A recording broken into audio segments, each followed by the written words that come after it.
பஞ்சாயத்துனா வளன்னு பேசணும். இப்படி ஒருத்த பாத்துக்கிட்டு இருந்தா எப்படி? சீக்கிரமா சட்டுப்புட்டுன்னு ஒரு தீர்ப்பை சொல்லுங்க. இரா மைனர் குஞ்சு மணி வள்ளியை கெடுத்துட்டான். வழக்கமான தீர்ப்பு தானே. கெடுத்த இவனே அவளை கல்யாணம் பண்ணிக்கணும். அப்படி இல்லைன்னா பஞ்சாயத்துக்கு 2000 ரூபாய் அபராதம் கட்டணும். என்ன சொல்றீங்க? ஆமாங்க. சரிதானே? சரிதாங்க. அமிர்தே, என்னங்க இது அநியாயம்? கெடுத்தவளுக்கு கட்டி வைப்பீங்களா? அப்ப ஒருத்தி கல்யாணம் பண்ணணும்னா அவளை கெடுத்துட்டா போதுமா? எனக்கு இந்த கல்யாணம் வேண்டாங்க.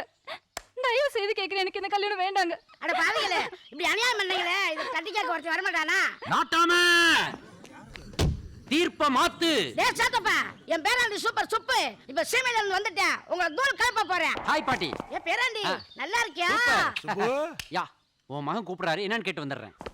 Hi daddy. டேய் மகனே, நீ நாளைக்கு தானே ஃபாரின்ல இருந்து வரதா சொன்ன? ஆமா டாடி, நான் வந்த ஃப்ளைட்ல ஏதோ ஒரு சின்ன கோளாறாம், கவனிக்காம விட்டாங்க போல இருக்குது. ஃப்ளைட் அதுவாவே பக்கத்து வயல்ல லேண்ட் ஆயிடுச்சு. அங்க இருந்து அப்படியே ஒரு லிஃப்ட் கேட்டு வந்தேன். ஆமா, என்ன இவ்வளவு கிரௌட கூட்டி கொண்டு வந்து உட்கார வச்சிருக்கீங்க? இவங்களுக்கு எல்லாம் பென்ஷன் வாங்கி தர போறீங்களா? தீர்ப்பு சொல்லிட்டு இருக்கேன்பா. தீர்ப்பா? எப்ப டாடி லா படிச்சு முடிச்சீங்க? நான் எங்கடா லா படிச்சேன்? அப்ப ஏதாவது சீனியர் லாயர்ட்ட ஜூனியராவது பிராக்டிஸ் பண்ணீங்களா?